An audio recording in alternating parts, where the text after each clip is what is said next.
This video is brought to you by World of Tanks.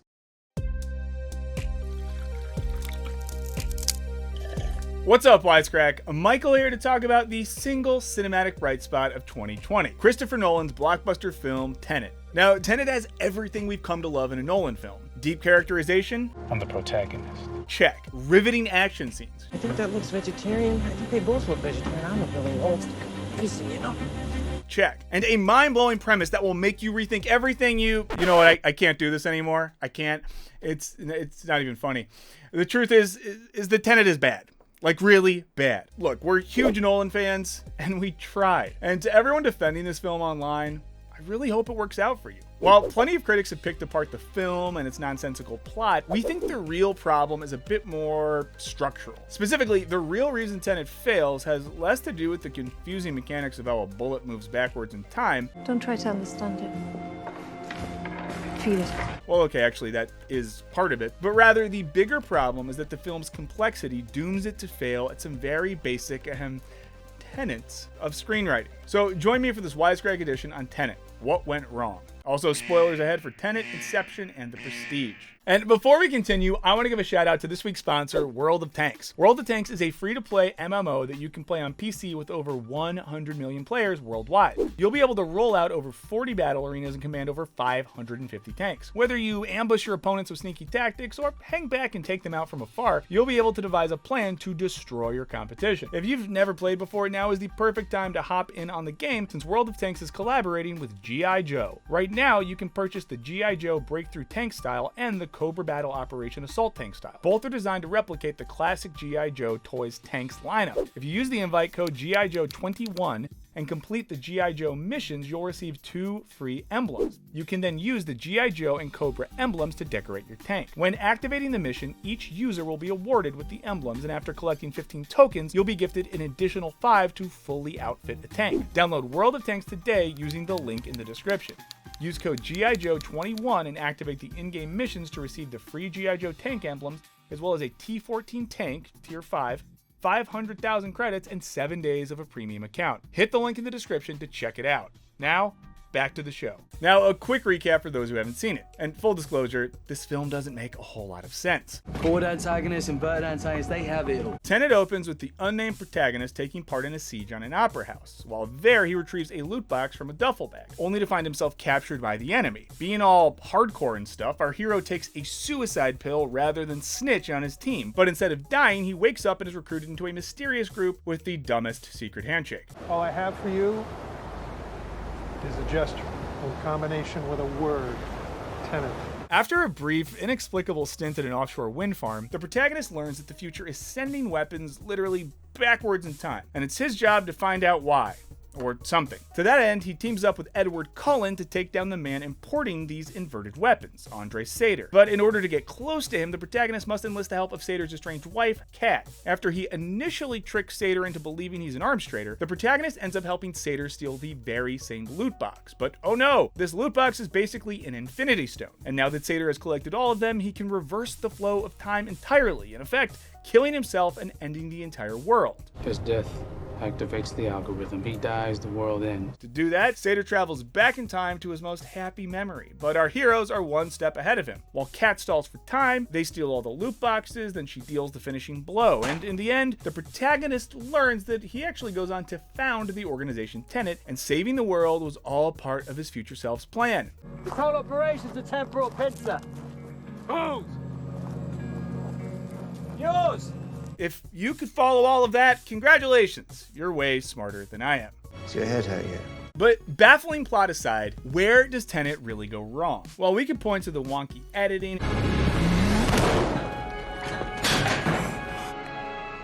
Enough business, my love. We think the problem lies in the film's structure, specifically its first act. Now, for those of you not cutting your teeth as an underpaid Hollywood scriptreader, most blockbuster films, including Tenet, follow your typical 3-act structure, i.e. a beginning, middle, and end. In the first act, you learn about the characters, their world, and their goals. In Tenet, the protagonist is recruited into the titular organization, told about inverted weapons, and tasked with taking down the villain. In the second act, you watch the heroes pursue their goals. Usually, though, things don't go smoothly, and they suffer a pretty big setback halfway through the second act. This is called the midpoint. Again, Tenet mirrors the structure pretty closely. The protagonist cozies up to Sator only to accidentally help him steal the loot box, and oh yeah, Cat gets shot.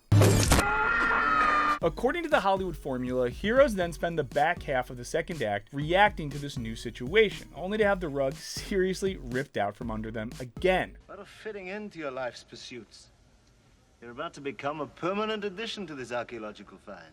While the protagonist goes backwards in time to save Cat, they have a new problem to deal with. Sator is now able to end the world. An end of play. Can you be a little more precise? Everyone and everything that's ever lived, destroyed instantly. This launches you into the third act, in which the heroes have to overcome all their problems and hopefully save the day. And yeah, you know how that goes with Tenet. You've known me for years. For me, I think this is the end of a beautiful friendship. But for me, it's just the beginning. We get up to some stuff. Now, if this all sounds stupidly vague or overly prescriptive, that's because it is. 3-act structure isn't the be-all end-all to film. Many films deviate from such conventions, like Pulp Fiction to just about any Richard Linklater work. But most are reasonably faithful to it, including some of Nolan's greatest works, like The Prestige and Inception. But Tenet differs from these two films in one key regard: the first act. Whereas the first act of Inception and The Prestige set them up for success, the first act of Tenet dooms the rest of the film to failure. In other words, in order to understand why the end of the film is so messy, we need to look at its beginning. Take it from Hollywood legend Billy Wilder. If you have a problem with the third act, the real problem is in the first act. So what goes wrong in Tenet's first act? Brooks Brothers won't cut it. I'm assuming I'm on a budget. Okay, not that. To get anywhere near it, I would take a fresh-faced protagonist. And you, not fresh as a daisy. You know what? I'm just gonna tell you. The first cardinal sin Tenet commits is not properly setting up its main character in its opening act. According to screenwriting guru Robert McKee, a solidly written character does 3 primary things. Number 1, intrigues. A character must naturally hook a viewer. We don't have to necessarily like them, but we do want to know more about them. In the first act of The Prestige, for example, we are immediately drawn to the character of magician Alfred Borden. Why? Because we see Borden witness the death of Robert Angier, a crime he's then unfairly charged with. I saw someone making their way below stage. I followed them. It was Borden, watching Mr. Angier drown. Number 2, convinces. A well-written character must convince the audience that they're not fictional entities, but rather a real-life human being transposed onto the screen. In Inception, we totally believe that Leonardo DiCaprio's character Cobb is real, in large part because he has relatable needs and weaknesses. In the opening act, we watch Cobb risk it all to get back to his children, all the while battling with both grief and guilt surrounding his dead wife. What are you doing here, Don? I think I found a way home. It's a job for some very, very powerful people. People who I believe can fix my charges permanently. But I need your help. Number 3, individualizes. Through a combination of dialogue and action, a character must appear unique on screen, not just from other characters, but from anything we've ever seen before on film. In The Prestige, Borden is a brilliant and dedicated magician, and okay, maybe we've seen that before, but Borden is also a man seemingly divided. I love you. Not today. What? Well, some days it's not true, and today you don't mean it. Maybe today you're more in love with magic than me. And that's unique. But while so many characters of the Nolanverse can hit these marks in the first act, the same can't be said for Tenet. For example, it's hard to say what, if anything, intrigues us about our main character, the protagonist. Sure, the film opens with him kicking some ass and attempting suicide, inviting us to question what's going to happen next. But this line of questioning is short-lived, as we're told the character has essentially become a blank slate. You don't work for us, you're dead.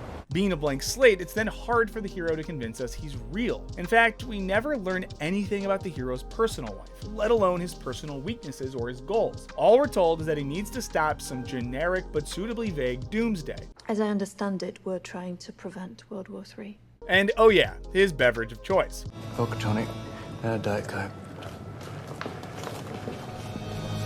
What? You never drink on the job. Now, the film tries to address this by presenting Sator's wife, Kat, as a potential love interest, but the whole thing feels patently inorganic. I mean, seriously, does anyone believe these two want to, quibby and get busy? I think we're having an affair. You don't want to meet me? I'll have you killed. Let me worry about that. Did I look worried?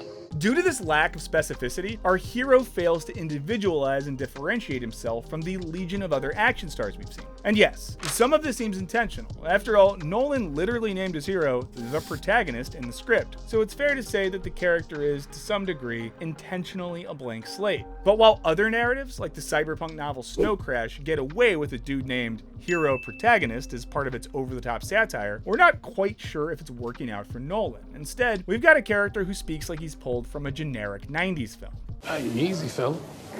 Where I'm from, you buy me dinner first. But there's also a cumulative effect that comes from not setting up the characters in this first act. The action sequences begin to fall flat. You might think that the basis of a good action scene is tight choreography or mind-bending special effects, but you would be very, very wrong. It's a bit like thinking that guac is the basis of a good burrito. Important, sure, but you kind of need a tortilla first. See, more than anything, a good action scene should demonstrate and develop character. The first act of Inception, for example, is rife with action scenes that demonstrate this. Cobb, for example, asks Maul to sit on a chair, then using her as a weight repels down the side of the building. What are you doing? Just getting some fresh air. Stay where you are, Maul. This scene tells us three things about our character. 1, that Maul might jeopardize Cobb's mission. 2, that Cobb trusts Maul with his safety. And 3, that Maul ultimately doesn't care as she gets up and lets him fall. But it's not just main characters like Cobb that are dramatized through the action in Inception. Even side characters like Saito shine. When held at gunpoint with a riotous crowd outside ready to tear them apart, we see Saito turn the situation on its head. By now, I'm lying on polyester, which means I'm not lying on my carpet in my apartment. You have lived up to your reputation, Mr. Cobb. Here, even the tensest moment teaches us a lot about this character. He's a level-headed negotiator, and more importantly, he's smart. In sharp contrast, Tenet fails to use its action scenes to inform us about its characters, both in the first act and beyond. Sure, the opening scene at the Opera House shows us the protagonist is good at shooting guns and kicking ass, but that's hardly an illuminating insight into his psychology. And you could argue that we're cherry-picking here, but even the larger action sequences tell us very little about the character. Just look at the scene where the protagonist first encounters the turnstile. Despite literally fighting himself, we learn nothing about him. Instead, the whole encounter seems like an excuse for Nolan to use some neat choreography. While this all might seem harmless, it's compounded by the time we get to the finale. Unlike Inception, when a gun is pointed to a character's head, we don't learn anything new about them. No balls in my throat. Character doesn't inform action. Instead, all we get is some nonsensical speech. You fight for a cause you barely understand. But establishing character isn't the only thing Tenet fails to do in its first act. The film's second major failure is one of world building, by which I mean the way a movie establishes its setting and explains the rules of its world. Now, normally this is something Nolan excels at. Consider Inception. At the 3-minute mark, the notoriously complex movie states its central premise clearly and succinctly. An idea that is fully formed, fully understood, that sticks. Right in there somewhere. For someone like you to steal? Yes, in the dream state, your conscious defenses are lowered and it makes your thoughts vulnerable to theft.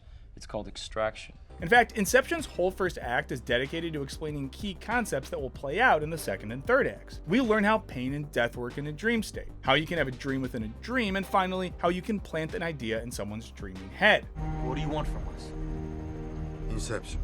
Tenet's first act, on the other hand, is an infuriatingly cryptic affair in which neither the conflict nor the rules are ever made clear. For starters, we're never told in the first act what our protagonist is actually meant to do or what's at stake if he fails. I thought I was here to find out what we do. Rather, we begin with vague prognostications about a coming war. There's a cold war, cold as ice. To even know its true nature is to lose. And by the 1-hour mark, we're still not really sure what the big bad satyr is trying to do. A terrorist bomb, even one that can kill millions, is nothing compared with what can happen if you don't stop it. From doing what? We have been attacked by the future. And in between, anytime someone tries to get more information, they hear stuff like this. Knowledge divided, my friend. Other characters either respond with pretentious non sequiturs, or they just outright tell the protagonist that not knowing is half the battle. Ignorance is our ammunition.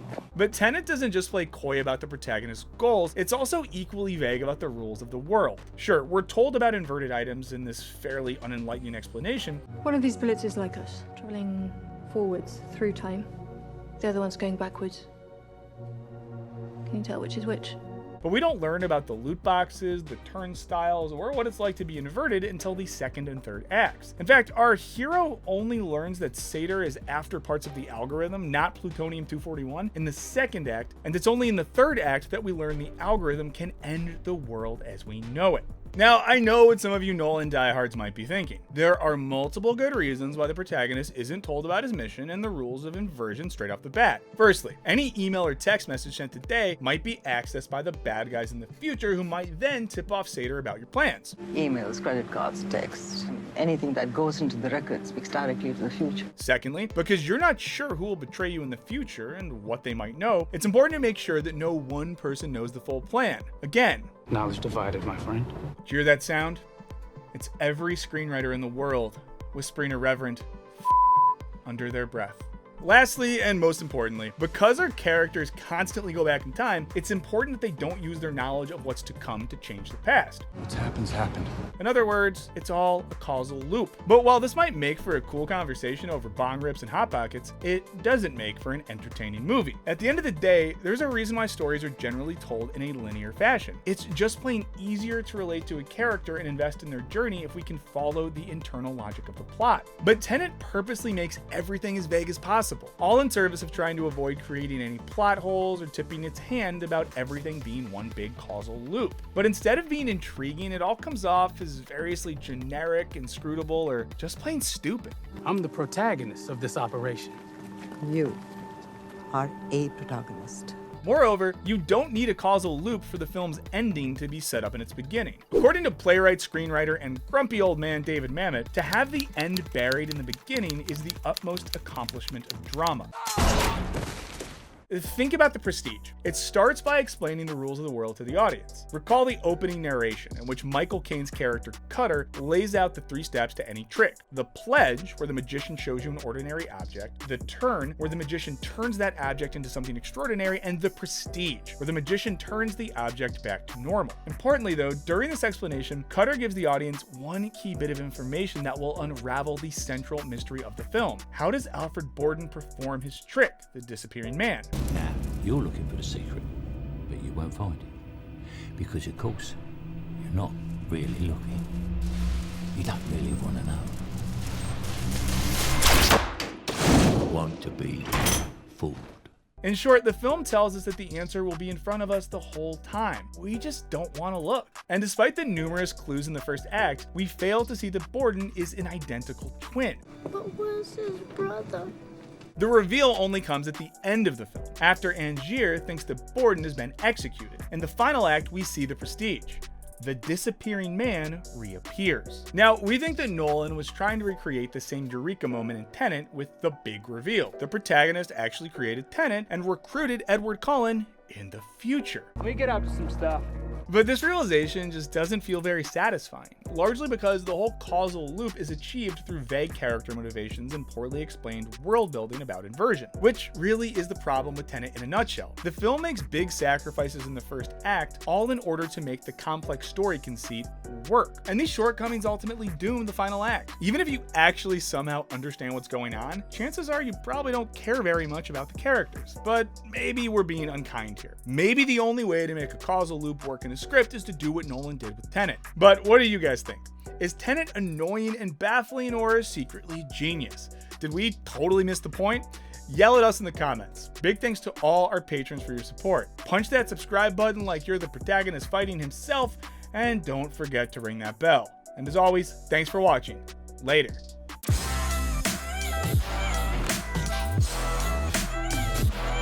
Does anyone believe these two want to, Apple Plus and touch butts? Paramount Plus and be parents with each other after having sex? HBO Max and hit it from the backs?